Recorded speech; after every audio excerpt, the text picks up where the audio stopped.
তথ্য প্রযুক্তির সুবাদে আজকে এখানে অনেক মুরব্বীদের সাথে এবং ইসলামী ছাত্র আন্দোলনের সাবেক দায়িত্বশীল ভাইদের সাথে সম্পৃক্ত হওয়ার তৌফিক আল্লাহ তাআলা দিয়েছেন। এবং যে সমস্ত ভাইয়েরা এখানে সম্পৃক্ত হয়েছেন সবাইকে আমার পক্ষ থেকে আসসালামু আলাইকুম ওয়া রাহমাতুল্লাহি ওয়া বারাকাতুহু। আল্লাহর দরবারে লাখো শুকরিয়া আদায় করছি যে আল্লাহ সুবহানাহু ওয়া তাআলা আমাদেরকে দেশের বিরাজমান পরিবর্তিত এই সংকটকালীন মুহূর্তে এখানে আমাদেরকে সমবেত করেছেন, সংযুক্ত হওয়ার তৌফিক দিয়েছেন। যে আল্লাহ তাআলা আমাদেরকে প্রায় 6 লক্ষ মানুষ গোটা পৃথিবীতে করোনা সংকটে আক্রান্ত হয়ে ইন্তেকাল করেছেন, সেখান থেকে আমাদেরকে হেফাজত রেখেছেন। গোটা পৃথিবীতে এখন 1 কোটির উপরে মানুষ আক্রান্ত আছেন। আমাদের বাংলাদেশি প্রায় অনেক মানুষ আক্রান্ত হয়ে হসপিটাল, বাসা বাড়িতে উপসর্গ নিয়ে চিকিৎসাধীন আছেন। সেখান থেকে আল্লাহ তাআলা আমাদেরকে হেফাজত করে স্বাভাবিক প্রক্রিয়া এখন আমাদেরকে অক্সিজেন গ্রহণ করার যে তৌফিক আল্লাহ তাআলা দয়া করে দান করেছেন। অক্সিজেন সিলিন্ডার, হসপিটাল, ডাক্তারের মুখাপেক্ষী না করে যে আল্লাহ তাআলা এখনো আমাদেরকে তার দয়া, তার অনুগ্রহ, তার নিরাপত্তা, তার মেহেরবানির মুখাপেক্ষী করে রেখেছেন, সে আল্লাহ সুবহানাহু ওয়া তাআলার দরবারে আজকের এই অবস্থায় সিজদা অবনত চিত্তে মস্তক অবনত করে হৃদয়ের সবটুকু ভালোবাসা এবং আবেগ দিয়ে আমরা শুকর আদায় করি। আমরা সকলে বলি আলহামদুলিল্লাহ। সম্মানিত দায়িত্বশীল ভাইয়েরা, আজকে এখানে শ্রদ্ধাভাজন দায়িত্বশীল নেতৃবৃন্দ আছেন, ইসলামী ছাত্র আন্দোলনের ভাইয়েরা আছেন, সাবেক ভাইয়েরা আছেন। আমি সবাইকে আন্তরিক মোবারকবাদ এবং কৃতজ্ঞতা জানাই যে আমাকে আপনারা স্মরণ করেছেন। আমি একেবারেই আপনাদের একজন দিনের ভাই, সাধারণ কর্মী, ইসলামী আন্দোলনের দায়িত্ব পালন করছে আপনাদের সাথে থেকে। আপনাদের সাথে যে মিলিত হওয়ার এই সুযোগ আপনারা করে দিয়েছেন, আপনাদের কৃতজ্ঞতা জানাই। এবং বিশেষ করে মুরব্বী যারা আমার, তাদের প্রতি অতিরিক্ত কৃতজ্ঞতা যে যাদের সামনে আমাদের কথা বলার কথা না, যাদের সাথে থেকে আসলে আপনাদের কথা শোনার কথা আমাদের, আমরা আসলে দায়িত্বের কারণে অথবা আপনাদের আবেগের কারণে আমাদেরকে সুযোগ করে দিচ্ছেন কথা বলার। সেই সুযোগ নিয়ে কিছু কথা বলার চেষ্টা করব। আল্লাহ তাআলা যেন ত্রুটি বিচ্যুতি মাফ করে দেন এবং যে কথাগুলো আমাদের বলা দরকার সেই কথাগুলো যাতে আল্লাহ তাআলা বলার তৌফিক দান করেন, আমরা সকলে বলি আমিন। সম্মানিত ভাইয়েরা, ঈদুল আজহা আমাদের কাছ থেকে বিদায় নিয়েছে। আমরা বলি আসলে ঈদুল আজহা বা কোন ইবাদত আমাদের কাছ থেকে বিদায় নেয় না, বরং ওটার আনুষ্ঠানিকতা শেষ হয়, ওটা প্র্যাকটিক্যালি যেমনটা স্টার্ট হয়ে যায়। প্রতীকী কোরবানি 4 দিনে শেষ হয়েছে, এখন বাস্তব কোরবানি শুরু হয়ে গেছে। প্রতীকী কোরবানি যেখান থেকে শেষ, সেখান থেকে বাস্তব কোরবানিটা শুরু। আমরা আল্লাহর কাছে তৌফিক কামনা করি, আল্লাহ যেন আমাদেরকে দয়া করে বাস্তব কোরবানি পেশ করলে যে ওয়াদা আল্লাহ তাআলা ইব্রাহিম আলাইহিস সালামকে করেছেন, ইন্নী জাইলুকা লিন-নাসি ইমামা, যে কোরবানি আপনি পেশ করেছেন, এই কোরবানির কারণে আমি আপনাকে শুধুমাত্র জামাতের ইমাম না, শিবিরের ইমাম না, মসজিদের এই সামান্য কয়েক ফুট স্কয়ারের ইমাম না, আপনাকে গোটা জাতির, মানব সভ্যতা ইমাম করে দিলাম। কোরবানিওয়ালা লোকরা শুধু মসজিদের ইমামতি করবেন, কোরবানিওয়ালা লোকরা শুধু জামাতের ইমামতি করবেন, কোরবানিওয়ালা লোকরা শুধুমাত্র ইসলামী আন্দোলনের ইমামতি করবে না, নেতৃত্ব দিবে না, তারা শুধু পরিবারের 1200 স্কয়ার ফিটের ইমাম হবে না। আর রিজালু কওমুন আলান নিসা, তারা শুধু তাদের ওই ঘরের মালিক হবে না, তাদেরকে আল্লাহ তাআলা বলে দিয়েছেন গোটা মানব জাতির আমি তোমাকে নেতা করে দেব। তাদের জন্য, কোরবানিওয়ালাদের জন্য, স্যাক্রিফাইস ওয়ালাদের জন্য, ডেডিকেট ওয়ালাদের জন্য। এটার জন্য পূর্ব শর্ত হচ্ছে আপনাকে ত্যাগী হতে হবে। কেন ত্যাগী হতে হবে? ইয়া আইয়ুহাল ইনসান ইন্নাকা কাদিহুন ইলা রাব্বিকা কাদহান ফামুলাকি, সূরা আল ইনশিকাক 6 থেকে 12 নম্বর আয়াত দেখবেন কত চমৎকার করে আল্লাহ বর্ণনা করেছেন। ঈদুল আজহা তো আপনি পশু কুরবানি করেছেন, আসলে ওটা একটা গরু বা ছাগল জবাই করেন নাই, আপনি তো জবাই করেছেন আপনার মধ্যে একটা পাশবিকতা, আমার মধ্যে একটা পাশবিকতা, একটা এনিমলিটি আর একটা মোরালিটি।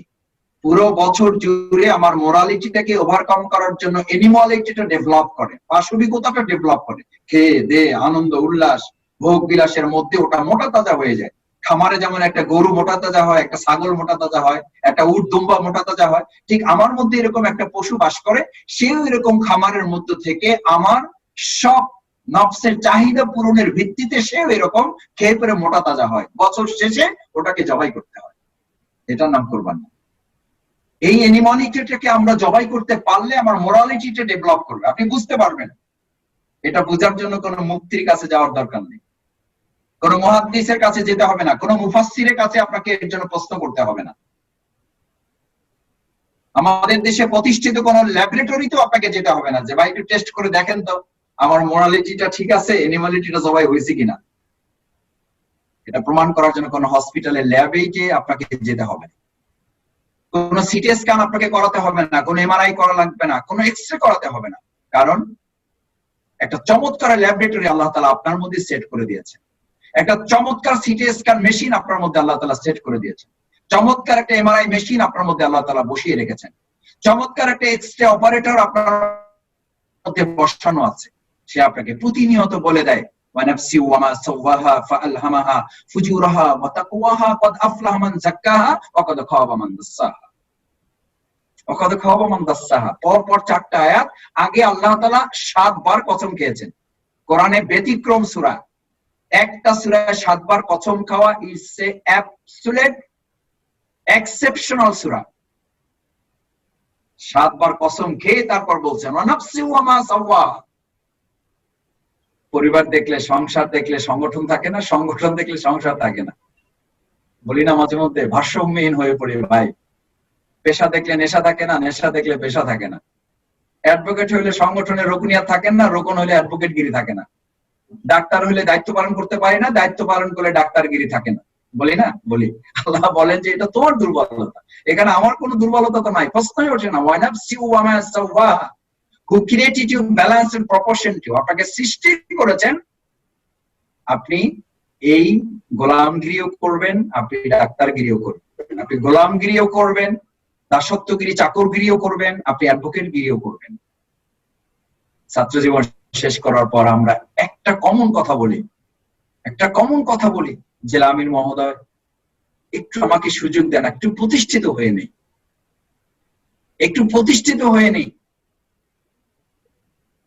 একটু গুছিয়ে নেই। কি অদ্ভুত কথা, কি বিস্ময়কর কথা, কি ভয়ঙ্কর কথা আপনার। আপনি প্রতিষ্ঠিত হয়ে তারপর দিন প্রতিষ্ঠা করবেন, এটা তো ইসলামের সাথে তামাশা,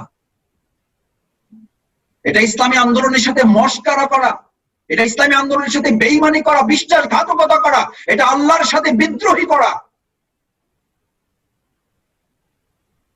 আমার ইসলামের ছাত্র আন্দোলনের ভাইয়েরা, আমি আপনাদের একজন কর্মী ছিলাম, আমি এই কথাগুলো এখন জামাতে এসে বলি না, আমি এই কথাগুলো শিবিরে থাকতে বলেছি, আমি শিবিরে থাকতে বলতাম। ইসলামী ছাত্র শিবির ইসলামী ছাত্র শিবিরের জন্য না, ইসলামী ছাত্র শিবির ইসলামী ছাত্র শিবিরের জন্য প্রতিষ্ঠা হয় নাই, ইসলামী ছাত্র শিবির প্রতিষ্ঠাই হয়েছে বৃহত্তর আন্দোলন জামাত ইসলামের জন্য। ইসলামী ছাত্র শিবিরের আলাদা কোনো লক্ষ্য উদ্দেশ্য নাই। এখানে যে ভাইরা যুক্ত হয়েছেন, আমি মনে করি না আপনারা খুব সাধারণ পর্যায়ের মানুষ, আপনাদের এই বেসিক বিষয়গুলো জানা আছে, জাস্ট রিমাইন্ড করা, একটু স্মরণ করিয়ে দেওয়া। সূরা ইনশিকাকে আল্লাহ তাআলা সেই কথা বলেছেন, ইয়া আইয়ুহাল ইনসান। আমাদের মাথা সবসময় কাজ করে, ইসলামী আন্দোলন করার কারণে আমাদের ত্যাগ করা লাগে, কোরবানি করা লাগে, মামলা খাওয়া লাগে, জেল খাটা লাগে, নির্যাতন নিপীড়নের মুখোমুখি হওয়া লাগে। আল্লাহ তাআলা বলেন ইয়া আইয়ুহাল মুমিনুন, হে ঈমানদার কন্যা, ইয়া আইয়ুহাল মুত্তাকুন, হে মুত্তাকিগণ না, ইয়া আইয়ুহাল মুহসিনুন, হে মুহসিনগণ না। মুহসিনগণদেরকে বলা হয় নাই, মুত্তাকিদেরকেও বলা হয় নাই, মুসলিমদেরকেও বলা হয় নাই, মুমিনদেরকেও বলা হয় নাই। ইয়া আইয়ুহাল ইনসান, গোটা মানব জাতির জন্য দুনিয়াটা সংকট যুক্ত, মুক্ত না। দুনিয়া সম্পর্কে আপনার ধারণাটাই তো পরিষ্কার কিনা আমি জানি না, আমার কাছে পরিষ্কার কিনা আমি মাঝে মধ্যে বেহাল হয়ে যাই। আহা, একটা সমস্যা শেষ করতে পারলাম না, আরেকটা এসে গেল, আরেকটা তো এসে যাবে। বিল আমসালি ওয়াল আমসাল। গোটা দুনিয়াটা তো আপনার জন্য সমস্যা মুক্ত না, সমস্যা যুক্ত। গোটা দুনিয়াটা সমস্যা যুক্ত, জান্নাত সমস্যা মুক্ত। এটা ত্যাগের জন্য, জান্নাত ভোগের জন্য। এখানে ত্যাগ করলে জান্নাত ভোগ করবেন, এখানে ভোগ করলে জান্নাতের ভোগ থেকে আপনি বঞ্চিত হবেন। It's your decision, it's your decision. এখন আপনার সিদ্ধান্ত। What can I do and have to do. এবার আপনাকে সিদ্ধান্ত নিতে হবে আমি কি করবো, আমার কি করা উচিত। কি করা উচিত আল্লাহ বলে দিয়েছেন, ইয়া আইয়ুহাল ইনসান ইন্নাকা কাদিহুন, আমি তোমাকে দুনিয়াতে সৃষ্টি করেছি পরিশ্রম করার জন্য, কোরবানি করার জন্য, ত্যাগ করার জন্য। এটা ত্যাগেরই জায়গা, এটা ত্যাগেরই জায়গা। শুধু গরুকে ত্যাগ না, শুধু ছাগলের কোরবানি না, প্রথম তোমাকে কোরবানি করতে হবে তোমার মতে, তোমার চিন্তা, তোমার দৃষ্টিভঙ্গি। তুমি প্রতিষ্ঠিত হয়ে তারপর দিন প্রতিষ্ঠা, এত বড় বাহাদুরি শফিউল ইসলাম মাসুদ যেন না করে। একজন গোলাম তারপর কিসের প্রতিষ্ঠা, একজন চাকর, একজন দাস, তার আবার কিসের প্রতিষ্ঠা, তার আবার কিসের এত ইচ্ছা অনিচ্ছা, তার আবার এত কিসের স্বাধীনতা, তার আবার এত কিসের পছন্দ অপছন্দ।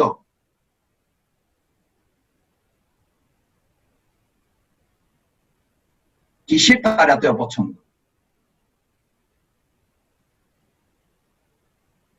ইন্নাকা কাদিহুন ইলা রাব্বিকা কাদহান, তোমার রবের পথই হচ্ছে এটা, তোমার রবের পথই হচ্ছে কোরবানির পথ। আপনাদেরকে যদি এখন খুব সাবলীল ভাষায় জিজ্ঞেস করি, আমার রবের পথ যদি কোরবানির পথ হয়, ত্যাগের পথ হয়, কষ্টের পথ হয়, নির্যাতন নিপীড়নের পথ হয়, জেল জুলুম হামলা মামলার পথ হয়, ফাঁসির মঞ্চের পথ যদি এটা হয়, বন্দুকের নলের মুখের পথ যদি আল্লাহর রাস্তা হয় এটা হয়, প্রত্যেকটা বুলেটের পথ যদি এটা হয়, প্রত্যেক জালিম শাসকের রক্তচক্ষুর পথ যদি এটা হয়, তাহলে আরামের পথটা কার? এটার জন্য আপনার বিরাট গবেষক হওয়া লাগবে, মুহাদ্দিস মুফতি হওয়া লাগবে, এটার জন্য মুফাসসির হতে হবে, আলিম ফাজিল কামিল পাস করা লাগবে। কোরবানির পথ আল্লাহর, ত্যাগের পথ আল্লাহর, কষ্টের পথ আল্লাহর, জেল জুলুম নির্যাতনের পথ আল্লাহর, ফাঁসির মঞ্চের পথ আল্লাহর, বন্দুকের নলের মুখের পথ আল্লাহর, বুলেটের পথ আল্লাহর, জালিমের রক্ত চক্ষুর দিকে তাকিয়ে থাকার পথ আল্লাহর। তাহলে তার বিপরীত আরামের পথটা কার? এটা বোঝার জন্য কত বছর ওয়েট করলে তারপরে বলবেন যে মাসুদ ভাই এখন বুঝতে পারছি। এটা বুঝার জন্য আপনার সময় নিতে হবে না, আল্লাহ বুঝ দিয়ে আপনাকে পৃথিবীতে পাঠিয়েছেন। নাফসি ওয়া মা সাওয়াহা। তুমি আগে ডাক্তারগিরি না, তুমি আগে ইউনিভার্সিটি প্রফেসরগিরি না, তুমি আগে ব্যবসাগিরি না, তুমি আগে চাকরিগিরি না, তুমি আগে পেশাজীবীগিরি না, তুমি আগে গোলামগিরি, আগে দাসত্বগিরি, আগে চাকরগিরি। আল্লাহ রাসূল সাল্লাল্লাহু আলাইহি ওয়াসাল্লাম নিজে যে দোয়া পড়ে আমাদেরকে শিখিয়েছেন, যে দোয়া আপনি আমি পড়ি নামাজে, তাশাহুদ, তাশাহুদের শেষ শব্দ দুটো কি? শেষ শব্দ দুটো কি? আবদুহু ওয়া রাসূলুহু। ইসলামিক স্কলারগণ বলেন কেন রাসূলুহু ওয়া আবদুহু হলো না? সম্মানের দিক বিবেচনায় তো আগে রাসূলুহু হবে, তারপর আবদুহু হবে। এই যে আমরা পেশাজীবী আছি না, যারা কাজ করে খাই, যে ভাই কিছু একটা করে তো খেতে হবে, জামাত কি আমার সংসার চালাবে?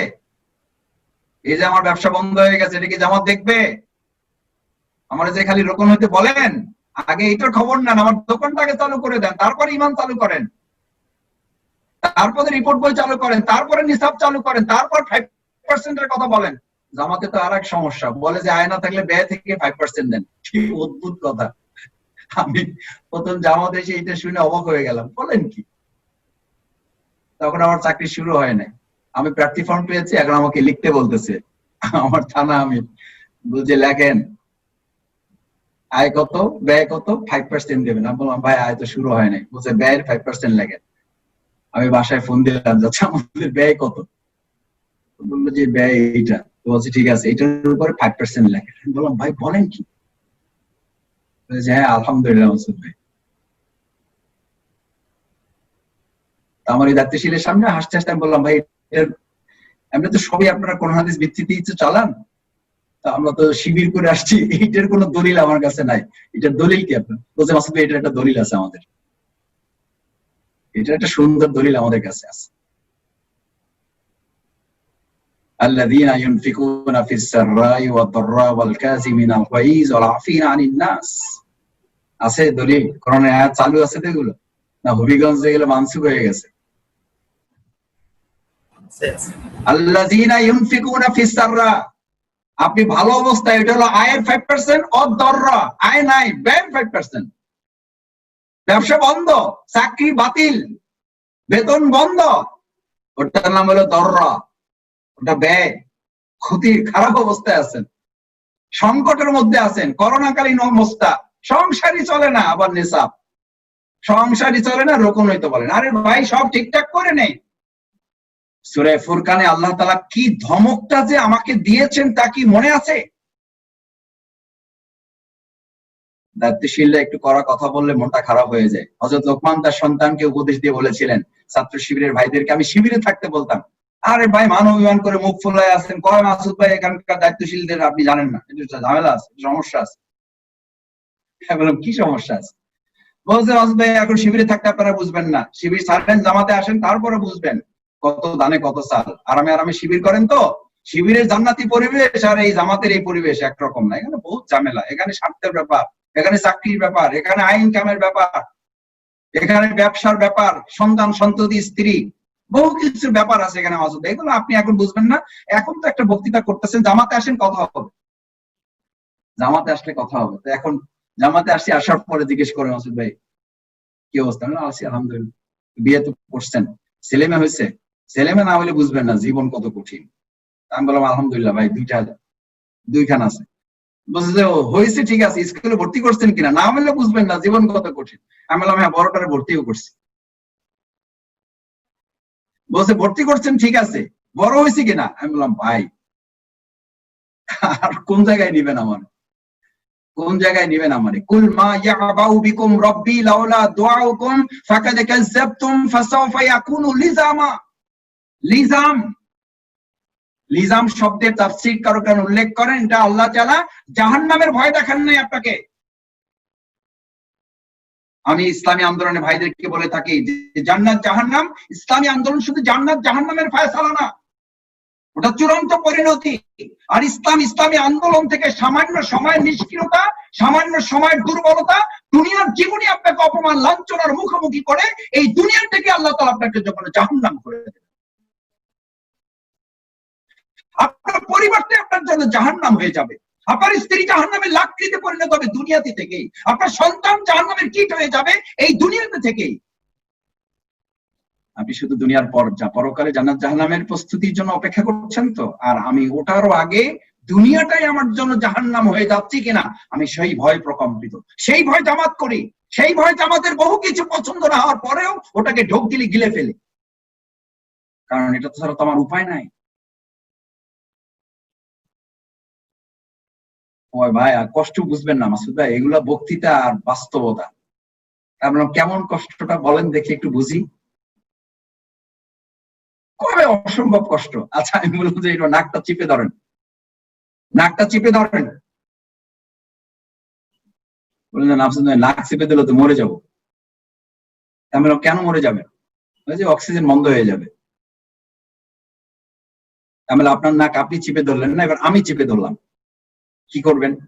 বলছে মাসুদ ভাই আপনি আমার যতই দায়িত্বশীল হন এই ক্ষেত্রে কোনো সাম নাই, আমি আমার সব শক্তি প্রয়োগ করে আপনার হাতটা আমার নাক থেকে সরাইয়া আমি কিন্তু আমার অক্সিজেন গ্রহণ করতে বাধ্য হব। এটা কিন্তু আগেই বলে রাখলাম, এখানে কিন্তু সম্মান টম্মানের ব্যাপার নাই, আমি কিন্তু সব শক্তি প্রয়োগ করব। বলেন কি? আমি ধরেন একটু শখ করলাম, অথবা একটু আবদার করলাম, অথবা একটু অধিকার প্রভাব খাটালাম যে না আমি আপনার নাকটা একটু চিপে ধরতে চাই, কিছুক্ষণ আপনি অক্সিজেন ছাড়া একটু থাকেন, এটা আমার একটু শখ, এটা আবদার আমার। বলছে না মাসুদ ভাই এটা এটা এটা গ্রহণযোগ্য হবে না, কারণ এটা তো আমার বাচ্চা মরার প্রশ্ন, এখানে কোনো আবেগ চলবে না, এখানে কোনো অভিমান চলবে না, এখানে কোনো অভিমান চলবে না। আমি বললাম অক্সিজেন ছাড়া আপনার জীবন চলে না, ইসলামী আন্দোলন ছাড়া আপনার ইমান চলে কিভাবে? ইসলামী আন্দোলনে সক্রিয় থাকা ছাড়া আপনার ইমান চলে কিভাবে? একজন মানুষের অক্সিজেন ছাড়া যেমন তার জীবন চলে না, একজন ইমানদারের ইসলামী আন্দোলনে সক্রিয় থাকা ছাড়া তার ইমান চলে না। অক্সিজেন ছাড়া ইমান জীবন বাঁচে না, ইসলামী আন্দোলন ছাড়া তো তার ইমানই বাঁচে না।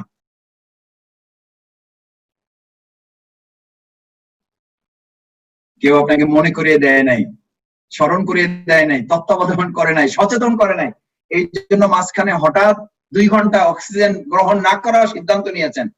এখানে কে কে দেখি একটু হাত জাগান তো, যে আজকে বাসা থেকে বের হওয়ার সময় আমার স্ত্রী আমাকে পর্যন্ত মনে করাই দেয় নাই। কি আমি আশ্চর্য হয়ে যাই যে এরকম একটা গুরুত্বপূর্ণ বিষয় কারো কোনো সচেতনতাই নাই, কারো কোনো দায়িত্ববোধই নাই, কারো কোনো জবাবদিহিতাই নাই। আমার দায়িত্বশীল আমাকে এত কথা বলে, কিন্তু আমার অক্সিজেন গ্রহণ করতে হবে ঠিকঠাক মতো। সব ব্যস্ততার মধ্যে যেন আমি অক্সিজেন গ্রহণ করা ভুলে না যাই, এইটা কিন্তু আমাদের কেউ আলোচনা করে না। আমি বললাম এই কারণে কে কতদিন অক্সিজেন গ্রহণ করা থেকে নিজেকে বিরত রেখেছে? বলছে না মাসুদ ভাই, কেউ না, এটা কেউ না, এটা হইতে পারে না, এটা বোকামি, এটা নির্বুদ্ধিতা, এটা অসম্ভব, এটা পাগলও বুঝে। আমি বললাম পাগলে ওটা বুঝে, আর আমি বুঝি না। আমি বুঝি না যে জীবন বাঁচাবার জন্য আমার অক্সিজেন গ্রহণ করতে হবে, এটা কেউ বললেও করতে হবে, কেউ না বললেও করতে হবে, কেউ আমার জুলুম করলেও করতে হবে, কেউ নাক চিপে ধরলেও করতে হবে, কেউ আমাকে আটকে দিলেও আমার চেষ্টা করতে হবে অক্সিজেন গ্রহণ করার জন্য। ওই বিরোধিতা, ওই বাধা, ওই প্রতিবন্ধকতা মোকাবেলা করেই আমাকে অক্সিজেন গ্রহণ করতে হবে। এটা পাগলও বুঝে, তাহলে আমি কেন বুঝি না যে আমার ইসলামী আন্দোলন করতে হবে আমার ইমান বাঁচাবার প্রশ্নে?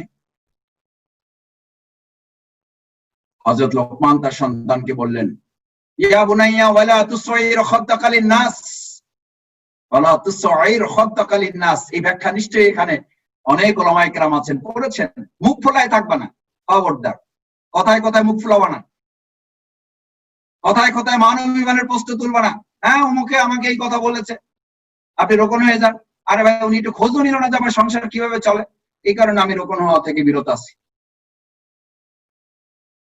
আমি যে 8 বছর ধরে এখানে আছি, আমার যে কি কর্মসংস্থানের ব্যবস্থা হয়েছে না হয়েছে, এটা কি জামাতের দায়িত্ব নাই? জামাত কোনদিন খোঁজ দিয়েছে আমার প্রিয় ভাইয়েরা, আমার ইসলামী আন্দোলনের ভাইয়েরা? আপনাকে ইসলামী ছাত্র শিবির ট্রেনিং দিয়েছে, কঠিন ট্রেনিং, কঠিন প্রশিক্ষণ সহ যুদ্ধ।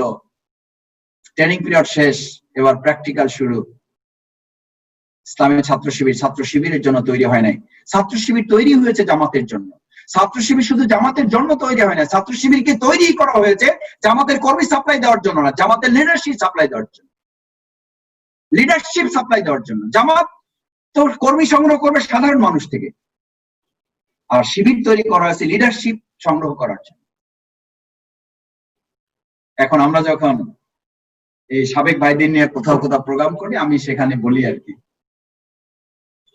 যে এখানে আমাদেরকে প্রধান অতিথি তো করা হয় না, এখানে আমাদেরকে প্রধান আসামি করা হয়। যে মাসুদ ভাই দেখে যান, আপনার 2004 সালে আপনার হাতে শপথ নেওয়া ভাই, এখনো আলহামদুলিল্লাহ মুসলমান হিসেবে তার কথার উপর ইস্তেকামাত আছে। কর্মী ছিলাম, কর্মী আছি, কর্মী থাকবো, মুসলমানের এক কথা। দেখে যান, এটা কি প্রধান মেহমান বানানো হয়েছে না প্রধান আসামি বানানো হয়েছে? বলছে মাসুদ এরকম 250 লোককে এক জায়গায় করব, আপনি আসেন, আমাদের হবিগঞ্জে আসেন, আমাদের নড়াইলে আসেন, আমাদের টাঙ্গাইলে আসেন, আমাদের যশোরে আসেন, আমাদের খুলনায় আসেন। দেখে যান আপনার সময়ের 2005 এবং 2006, 2006 এবং 2007-এ আপনার সময় সদস্য হওয়া এইরকম এখানে 43 জন আছে। আসেন আসেন, একটু দেখে যান, ওখানে কি আমি প্রধান মেহমান না প্রধান আসামি? প্রধান আসামি। আজকেও হবিগঞ্জে হয়তো আমাকে আসামি করে দাঁড় করাই দিচ্ছেন যে মাসুদ ভাই যদি মোবাইলে থাকেন তাহলে টেনে টেনে নামগুলো, ছবিগুলো একটু দেখেন, আর যদি ল্যাপটপে থাকেন তাহলে টেনে টেনে একটু ছবিগুলো দেখেন, চেনেন কিনা, চিনতে পারেন কিনা। চিনতে পারি ভাই, আসামি আমি, প্রধান মেহমান না। আমি জেলা আমিরের কাছে ক্ষমা চাচ্ছি, আমি মহসিন ভাইয়ের কাছে মাপ চেয়ে নিচ্ছি, আমি আপনাদের প্রধান মেহমান, আমি প্রধান আসামি, আমি নাম্বার 1 আসামি। আমি আজকে এখানে প্রধান অতিথি হিসাবে না, প্রধান আসামি হিসাবে। এই প্রধান আসামি হিসাবে জেলখানায় শহীদ মাওলানা মতিউর রহমান নিজামী ভাই, একেবারে শেষ সময়, তখন তো বুঝতে পারি না শেষ সময়, এখন বুঝতে পারি ওটা শেষ সময় ছিল। ওনার তখন মাসে একবার পরিবারের সাথে সাক্ষাৎ হতো, মাসে একবার। এমনি তো সাধারণত আমাদের দেখা করার সুযোগ হতো না, একেবারেই সুযোগ ছিল না, রেস্ট্রিক্টেড ছিল। আমরা পাশাপাশি বিল্ডিংয়েই থাকতাম, হাই সিকিউরিটি কাশিমপুর। আমাদের একটা সুযোগ ছিল, ওনাকে যখন পরিবারের সাথে সাক্ষাৎ করতে বের করতো, কারারক্ষী ভাইয়েরা তো আমাদের একটু ভালো জানতো, এটা নিয়ে তো পত্রপত্রিকায় লেখালেখি হতো, আপনারা জানেন যে জামাত শিবির কারারক্ষী ভাই ভাই। তো ওনাদের সহযোগিতায় ওনাকে বের করতে 11টায় আমরা 7টার সময় গিয়ে ক্যান্টিনে বসে থাকতাম নাস্তার অজুহাতে। নাস্তা নেওয়ার অজুহাতে। ক্যান্টিনে নাস্তা নেওয়ার জন্য লক আপ খোলার সাথে সাথে আমরা ক্যান্টিনে ঢুকে যেতাম, ঢুকে ওই ভিতরে বসে থাকতাম। ওরা ক্যান্টিনের লোকরাও হেল্প করতো, মাসুদ এখানে বসেন, নিজামী স্যার, ওরা সবাই স্যার ডাকতো। আলহামদুলিল্লাহ, আলহামদুলিল্লাহ যে স্যার এখান থেকে বের হয়ে যাবেন, এই ক্যান্টিনের সামনে দিয়ে যাবেন। সুবেদার, কারারক্ষী যারা নিয়ে যান। আমিরে জামাতকে 7 দিন আগে আমি একটা কাগজ দিয়ে রেখেছিলাম, আমিরে জামাত আল্লাহ তাআলা কাকে কখন দুনিয়া থেকে নিয়ে যান তা তো আমরা জানি না। আমি আপনার অনেক আলোচনা শুনেছি, কিন্তু একটা দুর্বলতা আমার আছে যে আপনার প্রোগ্রামগুলোতে প্রথম থেকে শেষ পর্যন্ত অনেক সময় আমার থাকার সুযোগ হয় না দায়িত্বের কারণে, শৃঙ্খলা অথবা অন্য কোনো দায়িত্ব, মেহমানদারি। আপনার পুরো বক্তৃতাটা আমি ইসলামী ছাত্র আন্দোলনের ভাইদের উদ্দেশ্যে যে আপনি খুব গুরুত্বপূর্ণ কথা বলতেন, পুরো আলোচনাটা আমিরে জামাত আমাদেরকে তো প্রধান অতিথি করে না, আমাদেরকে প্রধান আসামি করে বিভিন্ন সময় জেলা মহানগরীগুলোতে দাওয়াত দিয়ে নিয়ে যায়। কি কথা বলা উচিত বলে আপনি মনে করেন? একটা চিরকুট দিয়ে বললাম যে এখানে যদি আপনি আমাকে একটু উপদেশ দেন তাহলে আমাদের কাজে লাগতে পারে। আলহামদুলিল্লাহ, আপনাকে 11টা পরামর্শ দিয়েছিলেন, 11টা পয়েন্ট করে দিয়েছিলেন। আমি সেই 11টা পয়েন্টে আজকে সময়ের কারণে যেতে পারবো না। একটা পয়েন্ট শুধু আপনাকে বলে অনুরোধ করতে চাই। ক্যান্টিনে বসে আছি, আমিরে জামাত 2 জন কারারক্ষীর কাঁধে ভর দিয়ে, আলহামদুলিল্লাহ উনি শারীরিকভাবে তখনও মজবুত, কিন্তু ওনার অসুস্থতা জনিত কারণে উনি কারারক্ষীদের কাঁধে ভর দিয়ে সাক্ষাতের জন্য বেরোতেন। কারারক্ষীরা যখন ক্যান্টিন কেবল পার হওয়ার সময় আমরা সামনে দাঁড়িয়ে অপেক্ষমান, দূর থেকে সালাম দিয়েছি। কারারক্ষীরা একজন সরে গিয়ে তার ওই হাত ধরার জায়গায় আমাকে ঢুকিয়ে দিল। আমি শহীদ আমিরে জামাত নিজামী ভাইয়ের ডান হাতটা আমার এই কাঁধের এখানে রেখে আমিরে জামাতকে আমি বললাম, আমিরে জামাত ডান হাতটা একটু শক্ত করে আমার কাঁধের উপরে দেন।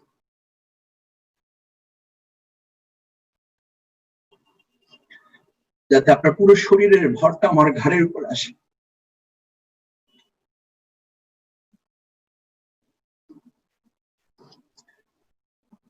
আপনার অনেক মুরব্বী এখানে আছেন, আমিরে জামাতকে যারা কাছ থেকে দেখেছেন, উনি শারীরিকভাবে যত শক্তি, মানসিক দিক থেকে তার চেয়ে উনি অনেক শক্ত মানুষ। আমিরে জামাতকে আমি এই কথাটা বলার সাথে সাথে আমিরে জামাত চশমার ফাঁক দিয়ে চোখ মুছতেছেন, আমি লক্ষ্য করছি।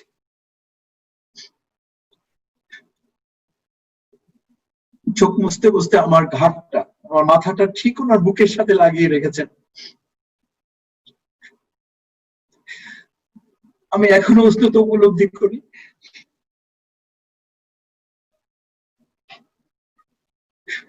এখনো ওনার ধবধবে সাদা পাঞ্জাবি সেই ঘ্রাণটা এখনো আমি উপলব্ধি করি।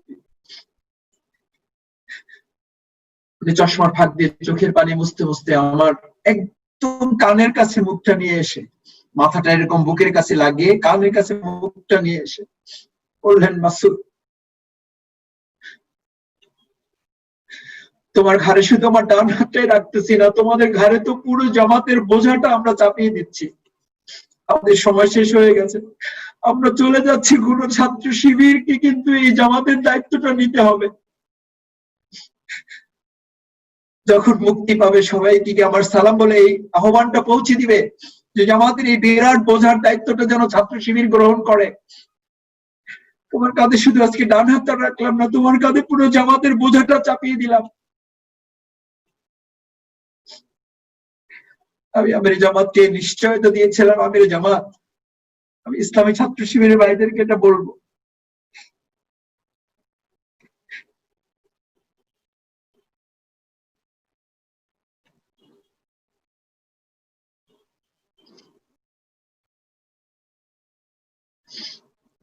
আমার প্রিয় ভাইয়েরা, আমির জামাতের সেই কথাগুলো এখনো ঠিক তীরের মতো আমার কানে বাজে যে মাসুদ ছাত্র শিবিরকে তো তৈরি করা হয়েছে, ছাত্র শিবিরকে প্রতিষ্ঠিত করা হয়েছে জামাতের এই বোঝাটা বহন করার একটা শক্ত কাঁধ তৈরি করার জন্য। তোমার কাঁধে শুধু আমাদের ডান হাতটা রাখার জন্য না, তোমার কাঁধে শুধু আমি আমার বাম হাতটা রাখার জন্য না, তোমার কাঁধে আমাদের পুরো এই বিপ্লবের বোঝাটা তোমাদের ঘাড়ে চাপিয়ে দেওয়ার জন্য। ছাত্র শিবিরের ভাইয়েরা, যারা ইসলামী আন্দোলন থেকে বিদায় নিয়েছেন, লম্বা পথ যাদের অতিক্রান্ত হয়ে গেছে, তাদের কাছে আমিরে জামাতের এই একটা আহ্বান আপনার জীবন পরিবর্তনের জন্য যথেষ্ট হতে পারে, যথেষ্ট হতে পারে। আমি আজকে আপনাদের কাছে লম্বা কথা বলতে চাই না। আমিরে জামাতের 11টা কথার মধ্যে শুধু 4টা কথা আপনাকে স্মরণ করিয়ে দিতে চাই। জামাতে আমাদের যাদের শপথ আছে আর যাদের শপথ নেই, ইসলামী ছাত্র আন্দোলন থেকে যারা বিদায় নিয়ে আন্দোলনে আমরা কাফেলায় সামিল হয়েছি, তাদের জন্য আমিরে জামাতের 11টা কথার মধ্যে 4টা কথা শুধু পয়েন্ট করে উল্লেখ করে আমার বক্তব্য শেষ করতে চাই। নাম্বার 1, ইসলামী ছাত্র শিবির কঠিন প্রশিক্ষণ সহজ যুদ্ধ। এটা প্রশিক্ষণ পিরিয়ড, ট্রেনিং পিরিয়ড,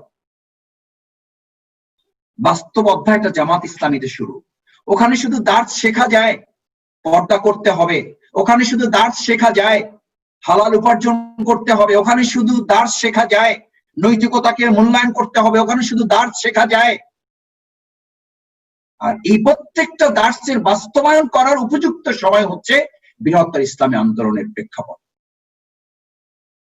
তোমার ওই ট্রেনিং যদি জামাতের এই বাস্তব ময়দানে এসে কাজে লাগে, তাহলে ছাত্র শিবির সফল। আর যদি ওই ট্রেনিং যদি এখানে এসে কাজে লাগাতে ব্যর্থ হয়, তাহলে তুমি ব্যর্থ না, ইসলামী ছাত্র শিবির ব্যর্থ। কারণ তোমাকে বাদ দিয়ে ছাত্র শিবিরের আলাদা কোনো অস্তিত্ব নেই। সৈয়দ আনহার নবী ভাইকে বাদ দিয়ে ছাত্র শিবিরের আলাদা কোনো অস্তিত্ব নেই। শামসুল হক ভাইকে বাদ দিয়ে ছাত্র শিবিরের কোনো আলাদা অস্তিত্ব নেই। নাহিদ হোসাইন ভাইকে বাদ দিয়ে, নুরুল ইসলাম ভাইকে বাদ দিয়ে, মকবুল ভাইকে বাদ দিয়ে, শরীফুল ইসলাম ভাইকে বাদ দিয়ে, শেখ কামরুল ভাইকে বাদ দিয়ে ইসলামী ছাত্র শিবিরের আলাদা কোনো অস্তিত্ব নেই। আপনি ছাত্র শিবির, হ্যাঁ আপনি। আপনাকে দেখিয়ে বলা হয়, এই যে দেখো ছাত্র শিবির, এই যে দেখো ইসলামী আন্দোলন। আপনাকে দেখিয়ে বলা হয়, এই আমাকে দেখিয়ে বলা হয়, এই যে দেখো ছাত্র শিবির, শফিকুল ইসলাম মাসুদ। ছাত্র শিবির সফল নাকি ব্যর্থ, এটা ছাত্র শিবির ঠিক করবে না। ছাত্র শিবির সফল নাকি ব্যর্থ, এটা ঠিক হবে ওখান থেকে তৈরি করা প্রোডাক্ট যখন ময়দানে নিয়োজিত হয়ে তার ট্রেনিংটাকে কাজে লাগিয়ে বাস্তব ময়দানে সফল হতে পারবে, তখন নির্ধারিত হবে ছাত্র শিবির সফল নাকি ব্যর্থ। এবার আপনাকে সিদ্ধান্ত নিতে হবে। আপনার আচরণ, আপনার কর্মমুখী জীবন, আপনার উদ্যোগ, আপনার স্বতঃস্ফূর্ততা, আপনার হবিগঞ্জের ময়দানে জীবন বাজি রেখে ভূমিকা পালন ছাত্র শিবিরকে ব্যর্থ করবে নাকি ছাত্র শিবিরকে সফল করবে। ইয়েস, আপনাকেই সিদ্ধান্ত নিতে হবে। যে আপনাকেই। ছাত্র শিবিরের আবেগের কাফেলা আপনার বক্তব্যে যারা জীবন দিয়েছে, আপনার বক্তৃতায় শহীদ হয়েছে, আপনার বক্তৃতায় জীবন মিছিল করতে গিয়ে আর ঘরে ফিরে আসেনি, আপনি এখন সেই দায়িত্বশীল জীবন গড়ার স্বপ্নে বিভোর। আপনি এখন সেই দায়িত্বশীল স্ত্রী, সন্তান, পুত্র, পরিবার নিয়ে আপনি এখন সফল জীবনের স্বপ্ন দেখেন। তাহলে আপনার বক্তব্য শুনে, আপনার দাস শুনে, আপনার নির্দেশনা শুনে ওই মিছিলে যাওয়া শহীদ যিনি আর ফিরে আসেননি, তার মায়ের কাছে কি জবাব আছে আপনার? সেই শহীদের ভাইয়ের কাছে কি জবাব আছে আপনার? সেই হাতহারা ভাইয়ের কাছে কি জবাব আছে আপনার? সেই চোখহারা ভাইয়ের কাছে কি জবাব আছে আপনার?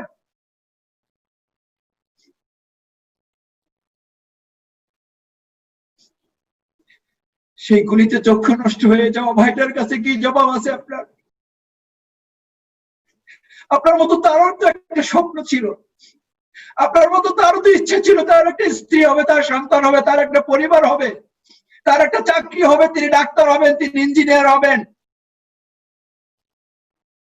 আপনি কেন আপনার নির্দেশে, কেন আপনার দাস দিয়ে, কেন আপনার আওয়াজ দিয়ে, কেন আপনার নসিহত দিয়ে, কেন আপনার বক্তব্য, পাঠচক্র, স্টাডি সার্কেল দিয়ে, কেন শহীদ শাহাদাতের মুখে তাকে ঠেলে দিয়ে আপনি এখন নতুন জীবন করার স্বপ্ন দেখেন? এটা বেঈমানি, এটা বিশ্বাসঘাতকতা, এটা নিজের সাথে নিজে আত্মপ্রতারণা। আপনি এটা করতে পারেন না, করতে পারেন না। পৃথিবীর কোন অজুহাত দেখে করতে পারেন না, কোন যুক্তি পেশ করে করতে পারেন না, পৃথিবীর কোন মান অভিমান দেখিয়ে এটা আপনি করতে পারেন না, কারো ঘাড়ে বন্দুক রেখে আপনি এই গুলি চালাতে পারেন না।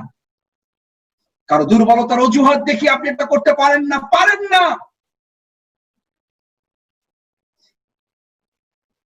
আমিরে জামাত শহীদ মাওলানা নিজামী ভাই প্রথম বলেন, এটা ছাত্র শিবির সফল নাকি ব্যর্থ, এটা শিবিরের উপর নির্ভর করে, এটা তোমার উপর, তোমার মতো কর্মী, তোমার মতো সাথী সদস্য যারা ওখান থেকে বিদায় নিয়ে এখন বাস্তব জীবনে কাজ করছে, তার সফলতা ব্যর্থতার উপরে নির্ভর করে ছাত্র শিবির সফল নাকি ব্যর্থ।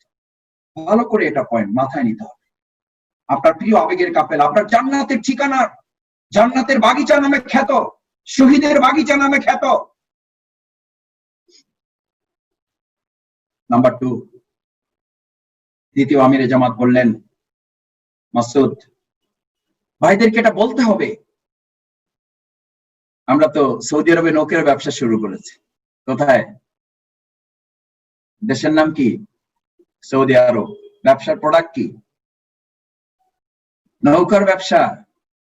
বরফের দেশে ফ্রিজের ব্যবসা শুরু করেছি আমরা। বরফের দেশে ফ্রিজের ব্যবসা, সৌদি আরবে নৌকার ব্যবসা শুরু করেছি আমরা। সম্পূর্ণ প্রতিকূল পরিস্থিতি মোকাবেলা করে এগিয়ে যাওয়ার সিদ্ধান্ত নিয়েছে যে কাফেলা। মাওলানা মওদুদী মরহুম রহমাতুল্লাহ এখানে আলেমদেরকে ডাকেননি, এখানে কামেলদেরকে ডাকেননি, এখানে পীর সাহেবদেরকে ডাকেননি, এখানে ওই ইমানদারদেরকে ডেকেছেন যারা বাতাসের গতির সাথে চলবে না, বাতাসের গতিটাকে পরিবর্তন করবে না, বাতাসের গতির সাথে নিজেকে মিলিয়ে দিয়ে বলবেন আমি পরিস্থিতির শিকার, বরং স্রোতের গতিটাকে পাল্টে দিয়ে বলবে আমি যেদিকে যেতে চাই আমার সাথে বাতাসটাও সেদিকে যাবে, আমি গতির সাথে তাল মিলাবো না, স্রোতের সাথে তাল মিলাবো না, আমি যেদিকে যেতে চাই আমার স্রোতটাকে আমি সেদিকে নিয়ে যেতে চাই। যারা বাতাসের গতিটাকেই পাল্টে দিতে পারে তাদের জন্য ইসলামী ছাত্র শিবির, তাদের জন্য জামাত ইসলামী। তারা যেন জামাত করার সিদ্ধান্ত নেয়, তারা যেন ইসলামী ছাত্র শিবির করার সিদ্ধান্ত গ্রহণ করে, যারা পরিস্থিতির সাথে স্বীকার করে না বরং পরিস্থিতিকে যারা নতি স্বীকার করায়। আপনি সেই ছাত্র শিবিরের কর্মী, আপনি সেই ছাত্র শিবিরের সাথী, আপনি সেই ছাত্র শিবিরের সদস্য, জেলা সভাপতি, জেলা সেক্রেটারি, আপনি সেই ছাত্র শিবিরের প্রচার সম্পাদক, অফিস সেক্রেটারি, যিনি বাতাসের গতিটাকে পাল্টে দেওয়ার সিদ্ধান্ত নিয়ে ইসলামী কাফেলায় শামিল হয়েছিলেন, যিনি স্রোতের গতিটাকে পাল্টে দিবেন বলে কাফেলায় শামিল হয়েছিলেন। আর এখন কথায় কথায় ভাই পরিস্থিতি শিকার বুঝেন না, একটু সময় দেন। কুল মা ইয়াবাউ বিকুম রাব্বি লাউলা দুআউকুম ফাকাদ কাযাবতুম ফাসাউফা ইয়াকুনু লিজামা। তুমি প্রতিষ্ঠিত হয়ে দিন প্রতিষ্ঠা করবা, তাহলে সালাবা রাদিয়াল্লাহু তাআলা কি অপরাধ ছিল? কালো সাহাবী নামে খ্যাত সেই সাহাবীর কি অপরাধ ছিল? তিনি এটা বুঝতেন না? হযরত বেলাল রাদিয়াল্লাহু তাআলা গোলাম দাস, তার কি অপরাধ ছিল? যার ইমানের তেজের কাছে সূর্যের তেজ পরাজিত হয়েছিল, যার ইমানের উত্তপ্ততার কাছে সূর্যের উত্তপ্ততা বিলীন হয়ে গিয়েছিল, সে বেলাল রাদিয়াল্লাহু তাআলার কি অপরাধ ছিল? বেলাল রাদিয়াল্লাহু তাআলা সিদ্ধান্ত নিতে পারতেন আগে দাসগিরি থেকে নিজে মুক্ত হয়ে আগে একটা প্রতিষ্ঠিত জীবন ব্যবস্থা গড়ে তুলে তারপর দিন প্রতিষ্ঠা করব। আর বেলাল রাদিয়াল্লাহু সিদ্ধান্তই ছিল আগে দিন প্রতিষ্ঠিত হবে, আল্লাহ আমাকে প্রতিষ্ঠিত করে দেবে। আলহামদুলিল্লাহ, বেলাল রাদিয়াল্লাহু তাআলাকে আল্লাহ তাআলা কেমন প্রতিষ্ঠিত করেছেন, দুনিয়াতে শ্রেষ্ঠ দায়ী বানিয়েছেন, আজানের মালিক বানিয়েছেন তাকে, আর কিয়ামতের মাঠে তাকে জান্নাতের প্রথম লোক বানিয়েছেন। রাসূল সাল্লাল্লাহু আলাইহি ওয়াসাল্লাম বললেন, তোমরা কি জানো জান্নাতে কে প্রবেশ করবে আগে? সবাই বলেন ইয়া রাসূলুল্লাহ আপনি। আল্লাহ রাসূল হেসে দিলেন, বলেন না, আমারও আগে একজন প্রবেশ করবে, আমারও আগে একজন প্রবেশ করবে। সাহাবীগণ হতবাক, বিস্ময়ের দৃষ্টিতে তাকিয়ে আছেন। সে কে? কেউ বলছেন ইয়া রাসূলুল্লাহ আপনার কন্যা ফাতিমা রাদিয়াল্লাহু তাআলা আনহা, কেউ বলেছেন ইয়া রাসূলুল্লাহ আপনার স্ত্রী হযরত খাদিজা রাদিয়াল্লাহু তাআলা আনহা, আপনার স্ত্রী, প্রিয় স্ত্রী, সহধর্মিণী, আমাদের মা হযরত আয়েশা সিদ্দিকা রাদিয়াল্লাহু তাআলা আনহা। রাসূল সাল্লাল্লাহু আলাইহি ওয়াসাল্লাম লা লা লা, না না, আমার আগে একজন প্রবেশ করবে।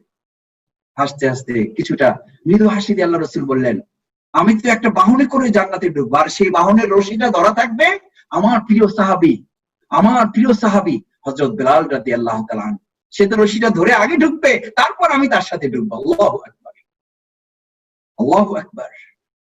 আল্লাহ তাআলা আমার জন্য প্রথম জান্নাতের দরজাটা খুলে দিবেন, আমার বেলাল আমাকে নিয়ে জান্নাতে ঢুকবে। আমি আগে ঢুকবো এটা ঠিক, কিন্তু আমার আগে আমার বেলাল ঢুকে যাবে। কোন বেলাল? কোন বেলাল? কোন বেলাল? যে বেলাল এই কথা বলেননি আগে আমি প্রতিষ্ঠিত হব তারপর দিন প্রতিষ্ঠিত হব, বরং যেই বেলাল বলেছিলেন আমি দিন প্রতিষ্ঠা করবো আল্লাহ আমাকে প্রতিষ্ঠিত করে দেবেন। আপনি বলবেন মাসুদ ভাই খেয়ে পরে ভালো আছেন তো, গায়ে বাতাস লাগে না? এটা ভালো থাকা না থাকার প্রশ্ন না, এটা ইমানের প্রশ্ন। তোমরা যদি ঠিক মতো আমাকে না ডাকো, আমার কথায় যদি তোমরা সাড়া না দাও, ফাকাদ কাযযাবতুম, তোমরা মিথ্যাবাদী হবে। আমাকে না ডাকলে আমার কোনো ক্ষতি হবে না। আমার দিন প্রতিষ্ঠার কাজ দিয়ে আমি তোমাদের উপর অনুগ্রহ করেছি, এটা আমার কোনো দয়া তোমাদের উপরে, এটা আমার কোনো ব্যর্থতা না, এটা আমার কোনো দায়বদ্ধতার জায়গা থেকে আমি তোমাদেরকে এই দায়িত্ব দিই না যে আমার আর কেউ নাই তোমরা এই কাজটা করো, বরং এটা তোমাদের প্রতি আমি দয়া করেছি যে দিনের কাজটা করে তোমরা সম্মানিত হবে, তোমরা প্রতিষ্ঠিত হবে, এটার মধ্য দিয়ে তোমরা দিন প্রতিষ্ঠা করো, আমি তোমাদেরকে প্রতিষ্ঠিত করে দেবো। সূরা লাইলের 6 থেকে 14 নম্বর আয়াত। ফাআম্মা মান আ'তা ওয়াত্তাকা ওয়া সাদ্দাকা বিল হুসনা ফাসানুয়াসসিরুহু লিল ইউসরা। নিজেকে দুনিয়ার আল্লাহর জন্য নিবেদিত করো, গোটা দুনিয়া আমি তোমার জন্য নিবেদিত করে দেব। তুমি আল্লাহর গোলাম হয়ে যাও, গোটা দুনিয়া তোমার গোলাম বানিয়ে দেব। তুমি আল্লাহর গোলাম হয়ে যাও, তোমার চাকরিকে তোমার গোলাম বানিয়ে দেব। তুমি আল্লাহর গোলাম হয়ে যাও, তোমার ব্যবসাকে তোমার গোলাম বানিয়ে দেব। আর আমার গোলাম না হয়ে যদি তুমি দুনিয়ার গোলামি করো, আমি তোমাকে দুনিয়ার এমন গোলামে পরিণত করব যে গোটা দুনিয়া তোমাকে নাকে রশি লাগিয়ে গোলামগিরি করে ঘুরে বেড়াবে, তুমি দুনিয়া থেকে কিছুই উপলব্ধি করতে পারবে না, কিচ্ছু উপলব্ধি করতে পারবে না, বরং ব্যস্ততা তোমাকে পাগল করে ছাড়বে। আমাকে ভুলে গেলে আমি তোমাকে ভুলাই দেব। তুমি তাদের মতো হয়ে না, ওয়ালা তাকুনু কাল্লাযিনা নাসুল্লাহ ফাআনসাহুম আনফুসাহুম। যারা আল্লাহকে ভুলে যায় আল্লাহ তাদেরকে ভুলে যান, তাদেরকে ভুলাই দেন আল্লাহ। আপনার সন্তান আপনাকে ভুলে যাবে, লিখে রাখুন, লিখে রাখুন। দিনকে ভুলে গিয়ে যদি আপনি আপনার স্ত্রী সন্তান পরিজন করায় ব্যস্ত হয়ে যান, আপনার স্ত্রী আপনাকে সময় মতো ভুলে যাবে, আপনার সন্তান আপনাকে সময় মতো ভুলে গিয়ে আপনাকে বৃদ্ধাশ্রমে রাখার সিদ্ধান্ত গ্রহণ করবে। ইয়েস, এটার নামই ফাকাদ কাযাবতুম ফাসাউফা ইয়াকুনু লিজামা। আমি শুধু তোমাকে জাহান্নামেই শাস্তি দেব না, দুনিয়ার পরিবারটাই তোমার জন্য জাহান্নাম করে দেব, তোমার ব্যবসা ক্ষেত্রটাই ওটাকে জাহান্নামের টুকরায় পরিণত করে দেব। তোমার পার্টনার তোমার সাথে বেঈমানি করবে, তুমি আমার সাথে বেঈমানি করেছো, তোমার পার্টনারকে তোমার সাথে বেঈমানি করার ফয়সালা আমি দুনিয়াতে দিয়ে দিই। এত সহজ। আমার দেওয়া দায়িত্ব অবহেলা করবে, তোমার যে দায়িত্বশীল তুমি নিয়োগ করবে সে তোমার সাথে দায়িত্ব অবহেলা করবে। তুমি আমার কথা শোনো না, তোমার স্ত্রী তোমার কথা শুনবে না, তুমি আমার কথা শোনো না, তোমার সন্তান তোমার কথা শুনবে না, শুনবে না। লিখে রাখুন, লিখে রাখুন। এই জন্য বলেই ভাইয়েরা, ইসলামী আন্দোলন, ইসলাম শুধু জান্নাত জাহান্নামের ফয়সালা না, ইসলাম ইসলামী আন্দোলনকে নিতে হবে দুনিয়ার জীবনের সফলতা এবং মুক্তির ঠিকানা হিসাবে। ইসলাম ইসলামী আন্দোলনের জন্য আপনি না, বরং আপনার পরিবার, আপনার সন্তান, স্ত্রী সুখে শান্তিতে সামান্য উপভোগ করার জন্য ইসলামী আন্দোলন ছাড়া কোনো বিকল্প নেই। কত হাজার লোকের নাম শুনবেন, নাম বলে দিতে পারবো। ইসলাম নেই, ইসলামী আন্দোলন নেই, কিচ্ছু নেই। কোটিপতি, ফ্ল্যাট আছে, প্লট আছে, ব্যবসা আছে, গোটা পরিবারটা জাহান্নামের টুকরাও হয়ে আছে। সব আছে, জাহান্নাম আছে। আছে হবিগঞ্জে কেউ নাই? কেউ নাই তো হবিগঞ্জে। আমার কাছ থেকে ঠিকানা নিয়ে যান, 2-4 জনের নাম্বার আমার কাছেও আছে, 2-4 জনের হোয়াটসঅ্যাপ নাম্বার আমার কাছেও আছে, 2-1 জনের সাথে আমারও যোগাযোগ আছে। ইসলাম নাই, ইসলামী আন্দোলন নাই, দুনিয়ার সব আছে, ওই পরিবার জাহান্নামও আছে। কারণ আল্লাহ তাআলা বলেন, ফাআম্মা মান আ'তা ওয়াত্তাকা ওয়া সাদ্দাকা বিল হুসনা ফাসানুয়াসসিরুহু লিল ইউসরা। গোটা দুনিয়াটা আমি তোমার জন্য আসান করে দেব, শান্তির বাগান টুকরো করে দেব। যা জেলখানায় থাকবে কিন্তু অন্তরটা প্রশান্তিতে ভরে থাকবে, 200 মামলা থাকবে কিন্তু অন্তরটা প্রশান্তিতে ভরা থাকবে। দুনিয়ার সমস্ত বিপদ তোমাকে চেপে ধরবে কিন্তু তোমার চেহারার উজ্জ্বলতা থেকে কেউ তোমাকে বঞ্চিত করতে পারবে না, কেউ বঞ্চিত করতে পারবে না। সেই জন্যই তো শহীদ মীর কাসেম আলী ভাই হাসতে হাসতে পরিবারকে বিদায় দিতে পেরেছেন। কারণ তোমরা তো বিদায় নিচ্ছ না, তোমাদের সাথে তো দেখা হবে আমার। ওয়ায়ানকালিবু ইলা আহলিহি মাসরুর। এখন তোমাদের থেকে আমাকে আলাদা করা হয়েছে, এর বিনিময়ে আল্লাহ তাআলা ওয়ায়ানকালিবু আমাকে ফিরিয়ে দিবেন, পুরো পরিবার শুদ্ধ আমাকে জান্নাতে। আল্লাহু আকবার। এটা আল্লাহর ওয়াদা, এটা আল্লাহর ওয়াদা। আমাকে ওরা সামান্য কয়েক দিনের জন্য তোমাদের থেকে আলাদা করার সিদ্ধান্ত নিয়েছে, আর আল্লাহ তার বিনিময়ে আমাকে স্থায়ীভাবে একত্রে থাকার ফয়সালা দিয়েছে। কারটা সত্য? কারটা সত্য? আর ইন্নাহু কানা ফি আহলিহি মাসরুর, শহীদ মীর কাসেম আলী ভাই এই আয়াত শুনিয়েছিলেন তাদেরকে, আমাদেরকে শুনিয়েছেন। মাসুদ, এটা নিয়ে মন খারাপ করো না। এখন পরিবার নিয়ে আনন্দে থাকবা, কাল কিয়ামতের দিন এই অজুহাতেই তাকে জাহান্নামে দেওয়া হবে। ওয়াদু সবুর ওয়াসলা সাইর, যাও জাহান্নামে। পরিবার নিয়ে আনন্দ ছিল না? চাকরি ব্যবসা বাণিজ্য নিয়ে আনন্দের দিন যাপন করছো না? উল্লাস করে বেরিয়েছো না? অথচ আমার কথা ছিল, ঘোষণা ছিল, ফালিয়াদহাকু কালিলা ওয়া লিয়াবকু কাসীর, এদেরকে সামান্য হাসতে দাও, সামান্য উপভোগ করতে দাও, কারণ এদের অনেক কাঁদতে হবে। স্থায়ীভাবে তাদের কান্নার ব্যবস্থা আমি করে রেখেছি। এই জন্য দুনিয়ার জীবনে সামান্য তাদের একটু হাসতে দাও, সামান্য একটু উপভোগ করতে দাও। সুতরাং দুনিয়াকে উপভোগ করলে ওখানে কাঁদতে হবে, আর এখানে কান্নার মধ্যে জীবন রক্ষা করতে পারলে ওখানে হাসতে হবে। সূরা ইনশিকাক আল্লাহ তাআলা সেই জন্য এটা বলে ছেড়ে দিলেন। ওয়ানকালিবু ইলা আহলি মাসরুর, দিন কায়েমের প্রশ্নে, আল্লাহ দিনের সময় দানের প্রশ্নে, 3 ঘন্টা সময় দেওয়ার প্রশ্নে, রিপোর্ট রাখার প্রশ্নে, দায়িত্বশীলের আনুগত্য করার প্রশ্নে, সার্কুলার গুলো যথাযথ বাস্তবায়নের প্রশ্নে আপনি যদি পরিবারে একটু কম সময় দিতে পারেন। লকডাউন শুরু হয়েছে, শুরু হওয়ার পর আমাদের পরিবার খুব খুশি হয়েছিল যে যাক, স্বামী স্ত্রী সন্তান নিয়ে এবার একটু থাকা যাবে। আজকে সকালে আমার পরিবারের পক্ষ থেকে আমাকে বলা হলো, আচ্ছা আপনাদের এই জুম আবিষ্কার করছে কে বলেন তো? আমি বললাম, কেন, সমস্যা কি? আগে তো ভালো ছিলেন, আগে তো একটু বাইরে কাজ করতেন, ঘরে এসে সময় দিতে পারতেন। দরজা লাগানোই থাকে, প্রোগ্রাম করে দরজাটা মোটামুটি লাগানোই থাকে আর কি, সকাল থেকে শুরু করে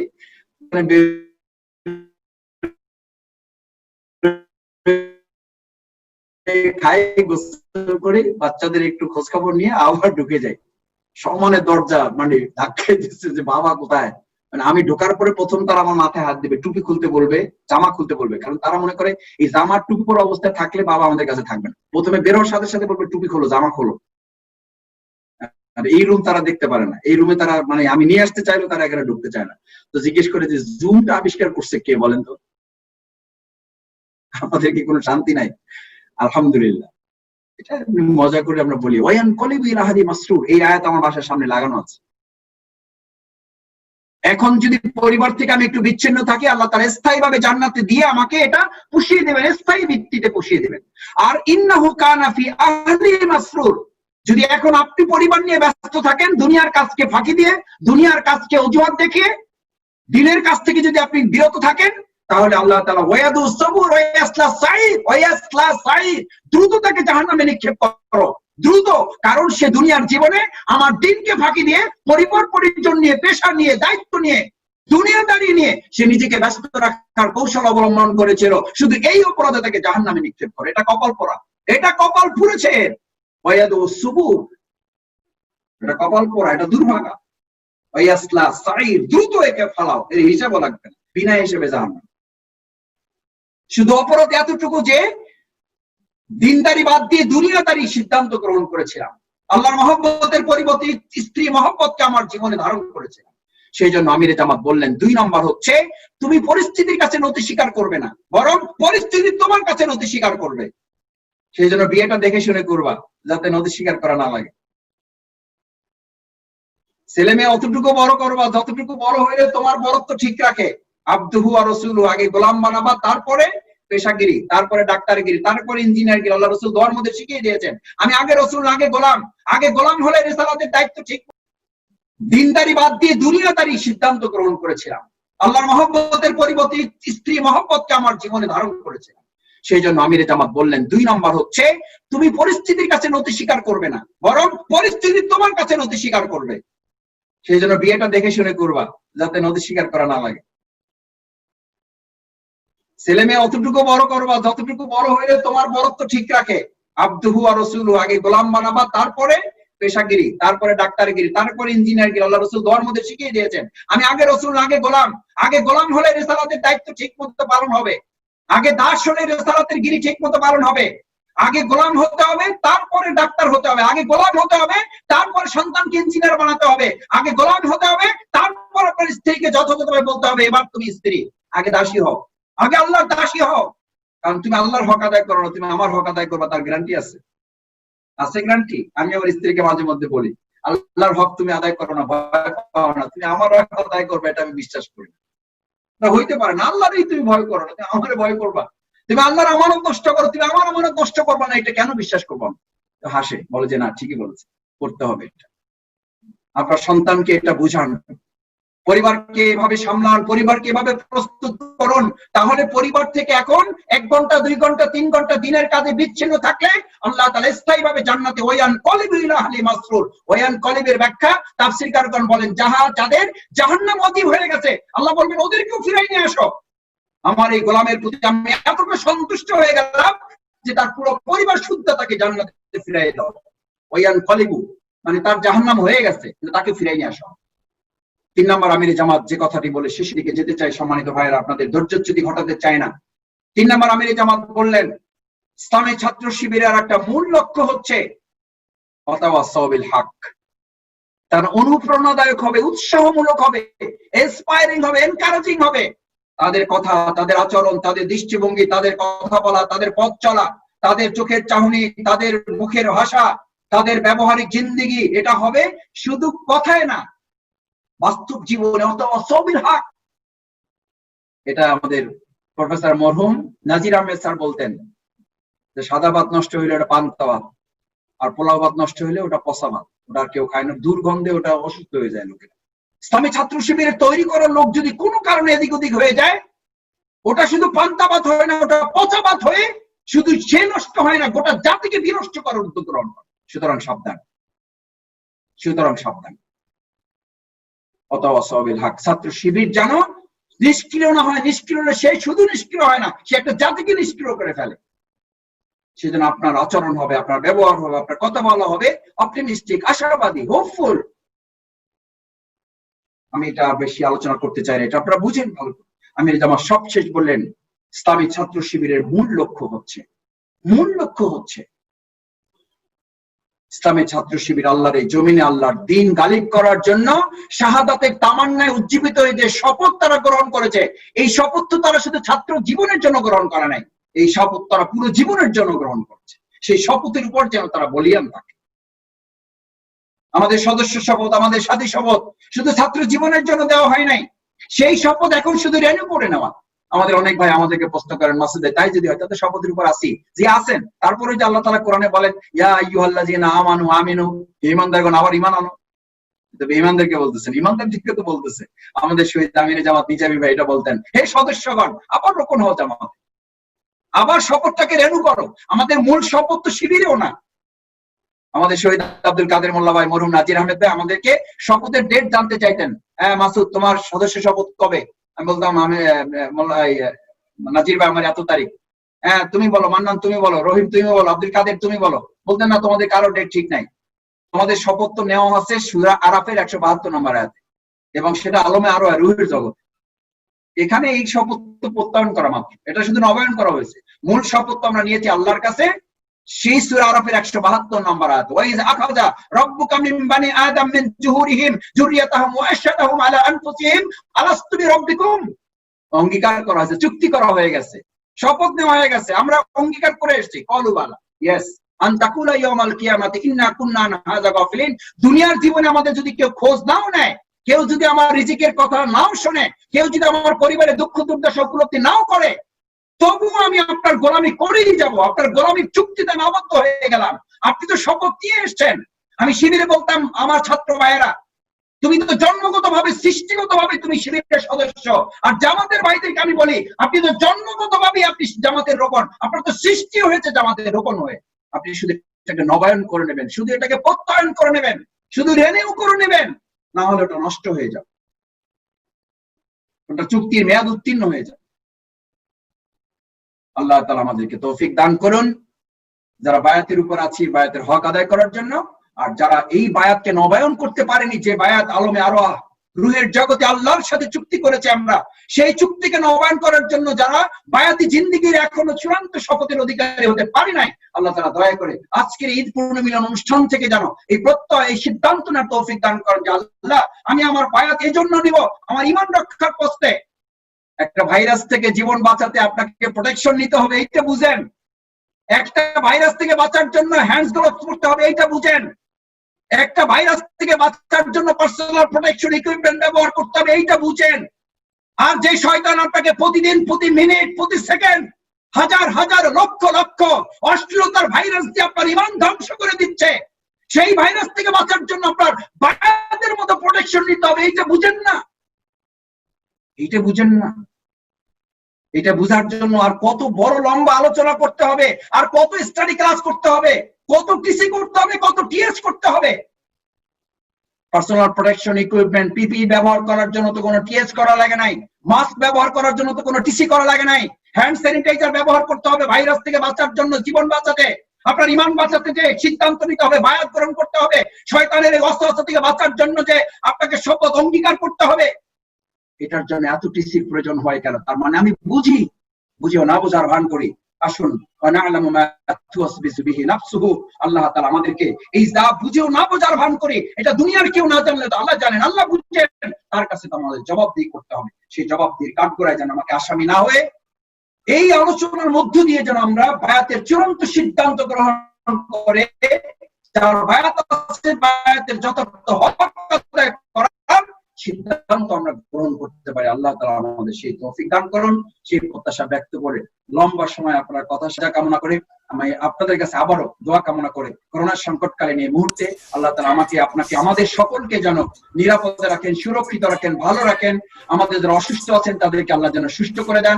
যারা ইন্তেকাল করেছেন আল্লাহ তাআলা তাদেরকে শাহাদাতের সর্বোচ্চ মর্যাদা যেন দান করেন।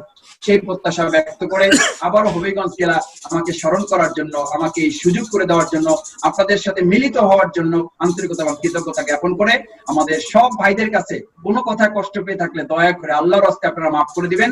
আর আল্লাহর কাছে একটা কথাও যদি কবুল হয় সেটার উসিলায় যেন আমাদের সবাইকে আল্লাহ মাফ করে দেন। আসসালামু আলাইকুম ওয়া রাহমাতুল্লাহি ওয়া বারাকাতুহু।